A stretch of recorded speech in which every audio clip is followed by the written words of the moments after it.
Bonjour chers auditeurs et bienvenue sur Planète des podcasts.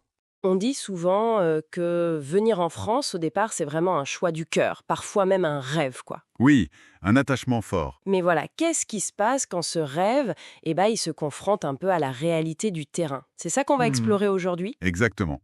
On va regarder de plus près ces sentiments assez mélangés chez les étrangers, chez les personnes issues de l'immigration. En s'appuyant sur quoi, alors? Alors, on a des témoignages qui montrent bien cet amour initial, mais aussi une certaine désillusion, et puis des chiffres, des statistiques assez frappantes sur la discrimination. Issu de l'INSEE, d'un sondage Opinionway, c'est ça? Tout à fait. L'idée, c'est de comprendre un peu ce décalage entre l'attraction pour la France et ce qui est vécu au quotidien. Parce que choisir la France, c'est pas anodin, hein, les sources le disent bien. Il y a souvent une vraie motivation derrière. Ah oui, oui.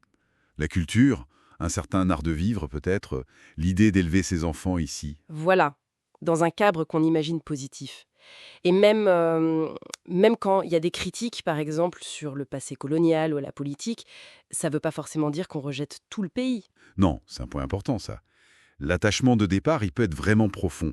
Le fait de rester, de vouloir construire ici, c'est fort comme signe. C'est un marqueur, oui. Mais justement, c'est peut-être parce que cet attachement est fort que la confrontation avec certaines réalités fait plus mal. Et cette confrontation, on peut la mesurer. Les chiffres sur la discrimination, ils sont assez durs. Oui, Il y en a un qui m'a marqué, 91% des personnes noires ou métisses d'ascendance africaine. 91%. Qui disent avoir été victimes de discrimination liée à leur couleur de peau. c'est énorme. Et pour un quart d'entre elles, c'est même souvent. Oui, c'est massif. Et ce n'est pas juste un ressenti isolé, hein. L'INSEE le confirme. À peu près un quart des immigrés et de leurs descendants d'origine non européenne ont vécu une discrimination ces 5 dernières années. Un quart. Et le plus troublant peut-être, c'est ce paradoxe. Lequel? Les descendants, ceux qui sont nés ici, qui sont parfois plus diplômés que leurs parents, ils se sentent plus souvent discriminés. Ah oui, c'est étonnant ça. Comme si, en connaissant mieux les codes, en attendant plus d'égalité, ça rendait les choses encore plus visibles. Ou plus douloureuses. C'est une piste, oui. Ça colle assez bien avec ce sondage Opinionway d'ailleurs, Qui dit quoi? qui dit que 73% des personnes de la diaspora africaine pensent que l'intégration, ça marche mal. Et ils sont très nombreux, 75%, à penser que l'égalité des chances n'est pas là pour eux. Et 62% pour l'ascenseur social, pareil. Donc un sentiment que la promesse républicaine, elle n'est pas tenue pour eux en fait. C'est un peu ça, oui. Et ces discriminations, elles touchent à tout. Dans la rue, pour trouver un travail, un logement. Les contrôles d'identité aussi, j'imagine. Ah oui, bien sûr. Les fameux contrôles aux faciès. Tout ça, ça nourrit un sentiment lancinant, quoi. De pas être vraiment à sa place, de devoir toujours prouver quelque chose. Alors comment on appelle ce sentiment qui naît de tout ça? Les sources, elles sont plutôt claires là-dessus. C'est pas tellement de la haine de la France, Non, ce mot est souvent utilisé, mais mais c'est plutôt un profond ras-le-bol. Une fatigue, une exaspération face aux micro-agressions, au racisme, au discours de rejet. exactement.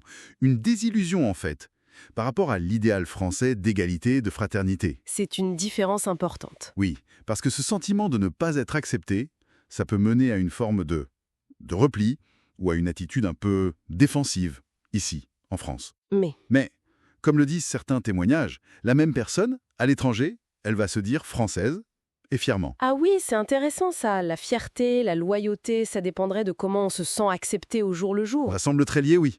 L'acceptation ressentie, c'est clé. Donc, pour résumer un peu, on a cette tension. D'un côté, un attachement initial fort, parfois un peu idéalisé, Souvent même. et de l'autre, des expériences répétées de non-acceptation, de discrimination, de rejet. Et le résultat, c'est moins une hostilité envers le pays lui-même qu'une frustration, une déception. C'est tout à fait ça. Une déception face à une promesse qui semble pas tenue. Et ça nous amène à une question pour finir, peut-être. Oui? Si l'acceptation est vraiment la clé, comme le suggèrent les sources, qu'est-ce qui se passerait si la discrimination, le racisme diminuait vraiment?